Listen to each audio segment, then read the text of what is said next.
My name is Florence Eileen Gilley, and come October the 17th, I will be a 27-year breast cancer survivor.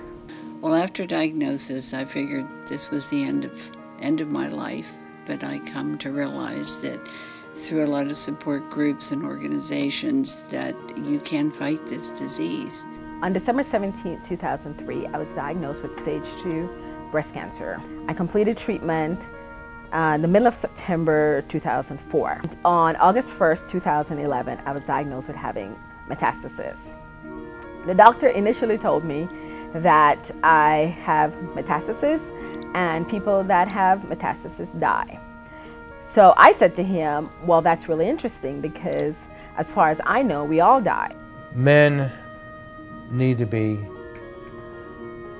more aware of the chance, the risks that they have. Even though it's low as it is for us, 1%, we can still get it. There's no male breast cancer history at all in my family, yet I got it. I was diagnosed with bilateral breast cancer about 4 weeks ago. I had my surgery about 3 weeks ago, and 2 weeks after my surgery, I had started dancing, and I said to myself that this is not going to stop me from dancing, and I have to fight it because I felt like if I have a strong mind, I have a strong body. But what is most empowering for me is to be able to walk out that gym after a 2-hour workout and know that I am walking on my own power, by my own strength, out the gym. Nobody has to carry me out of there. And I think to myself each and every time, sometimes twice a day when I'm walking out that gym, I'm socking it to cancer. I am really telling cancer, go to hell. That you haven't got me, I have got you. There's a sisterhood among breast cancer survivors that I have a sister. I love my sister. My sister was amazing and took care of me during this whole process. But there is a sisterhood of survivors that is indescribable. Our goal at the Breast Center is to take the resources that we have available, which is our excellent imaging equipment, our wonderful dedicated staff, our highly trained physicians, radiologists, and match that with the patient's needs to make sure that we have the best possible services in the area with the best possible love, commitment, and kindness to the patient. Before our Breast Navigator program, it was a very difficult thing to do. It's a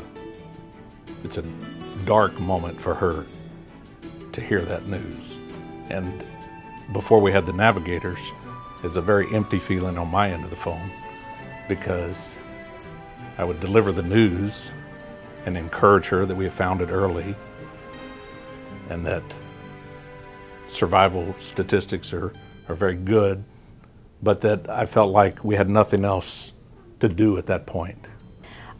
We have an awesome support group that's a year old. Just a ridiculously wonderful group of women who help each other no matter what the needs are of our patients and the ladies who have been recently diagnosed. You see someone who's been recently diagnosed walk into that support group, and women who have been, cancer-free for the last 5 years. And after walking into a room with 20 other women who have been down the road before, it all becomes a clear path for them. Well, and nobody gets it like people who have been there. Whether you've done radiation or not, or chemo or not, or had a mastectomy or not, nobody gets it.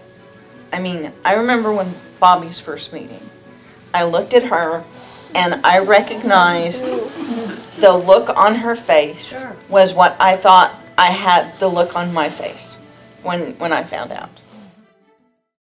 The Pampered Pink was started, it's kind of Joni's also, Joni's little, it's her baby. She wanted to celebrate women who have actually had a breast cancer diagnosis. She wanted to celebrate the people in the community who support breast cancer patients or patients who've been diagnosed with breast cancer. It actually started out, it was just going to be our support group and their families, maybe a few friends, low key, 20, 30 people, something like that. I remember waking up that morning thinking, please God, I hope 20 people show up. And at one point, I looked out the door and there's like this huge sea of people. It was like being at a rock concert. You were shoulder to shoulder. There was no place to sit.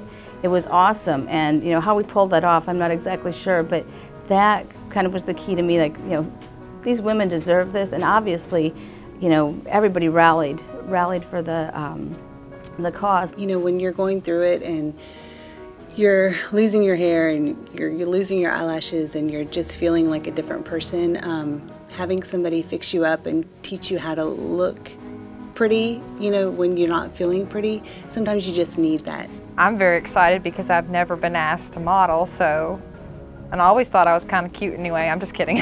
The girls first approached me to participate in the Pampered Pink event last year. That was our first time to kind of get involved. It was their first time to try to do a style show or do a revealed Pampered Pink event.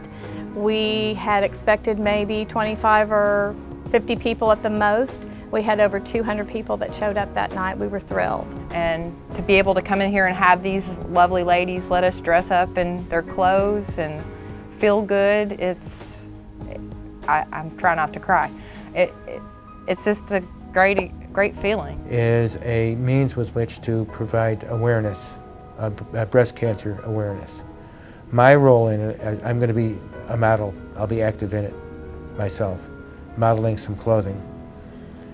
My hope is my presence there and my experience with male breast cancer is going to be a wake-up call for all men or any women in the audience who have men in their lives that could benefit from this.